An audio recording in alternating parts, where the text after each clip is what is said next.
नमस्कार दोस्तों, हमारे चैनल में आप सभी का स्वागत है।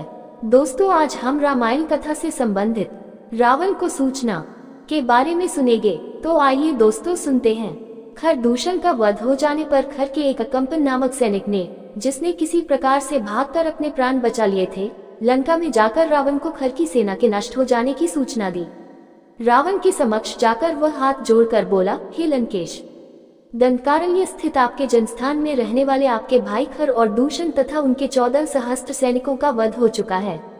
किसी प्रकार से अपने प्राण बचाकर मैं आपको सूचना देने के लिए आया हूँ। ये सुनकर रावण को भारी क्रोध आया। उन्होंने कहा, कौन है जिसने मेरे भाइयों का सेना सहित वध किया है? मैं अभी उसे नष्ट कर दूंगा। तुम मुझे पूरा वृतांत बताओ।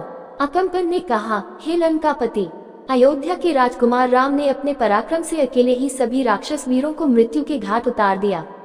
इस समाचार को सुनकर रावण को आश्चर्य हुआ और उसने पूछा, खर को मारने के लिए क्या देवताओं ने राम की सहायता की है? अकम्पन ने उत्तर दिया, नहीं प्रभु, देवताओं से राम को किसी प्रकार की सहायता नहीं मिली है। ऐसा उसने अकेले ही किया है। वास्तव में राम तेजस्वी, शक्तिवान और युद्ध विद्या में पारंगत योद्धा है। खर जैसे रणबांकुरे, जिसकी एक गर्जना से सारे देवता कांप जाते थे, को उनकी शक्तिशाली सेना सहित उसने खेल ही खेल में समाप्त कर दिया। उसका रणकौशल देखकर मुझे प्रतीत होता है कि आप अपनी संपूर्ण सेना के साथ युद्ध करके भी उसे परास्त नहीं कर सकेंगे। मेरे विचार से उस पर विजय पाने का एक ही उपाय है। उसके साथ उसकी अत्यंत रूपवती, लावण्यमयी और सुकुमारी पत्नी भी है। राम उससे बहुत प्रेम करता है। वह अपनी पत्नी के बिना एक पल भी नहीं रह सकता। मेरा विश्वास है, यदि आप किसी प्रकार उसका अपहरण करके ले आए तो राम उसके वियोग में स्वयं ही मर जाएगा।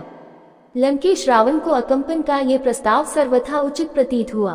तत्काल ही वह अपने दिव्य रथ पर सवार हो आकाश मार्ग से उड़ता हुआ अपने परम मित्र मारीच के पास पहुंचा। बिना किसी पूर्व सूचना के रावण को अपने सम्मुख पाकर मारीच बोले, हे लंकापति, आज अचानक ही आपके यहाँ आने का क्या कारण है? आपकी इतनी हड़बड़ी देखकर मेरे मन में नाना प्रकार की शंकाएं उठ रही हैं। लंका में सब कुशल तो है? रावण ने कहा, मैं एक विशेष कारण से ही यहाँ आया हूँ। अयोध्या के राजकुमार राम ने मेरे भाई खर और दूषण को उनकी सेना सहित मार डाला है। अब मैं चाहता हूँ कि राम की पत्नी का अपहरण कर लूं और इसके लिए मुझे तुम्हारी सहायता की आवश्यकता है। सीता के वियोग में राम बिना युद्ध किए ही तड़प तड़प कर मर जाएगा और मेरा प्रतिशोध पूरा हो जाएगा। रावण के वचनों को सुनकर मारीच बोला, हे लंकापति, तुम्हारा यह विचार सर्वथा अनुचित है। जिस किसी ने भी तुम्हें सीता को हरने का सुझाव दिया है वह वास्तव में तुम्हारा मित्र नहीं शत्रु है। राम अत्यंत बलशाली और पराक्रमी है और तुम उससे किसी प्रकार भी जीत सकते। राम के होते हुए तुम उससे सीता को नहीं छीन सकते। उसके अद्भुत पराक्रम के सम्मुख तुम एक क्षण भी नहीं टिक सकोगे।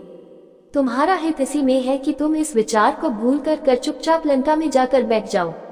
मारीच का उत्तर सुनकर निराश रावण लंका लौट आया। उम्मीद करते हैं दोस्तों, आपको ये रामायण कथा से संबंधित रावण को सूचना के विचार सुनने में अच्छे लगे होंगे जी।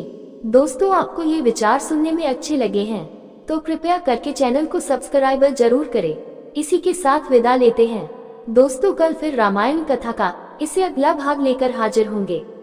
तब तक सभी दोस्तों को जय श्री राम जी।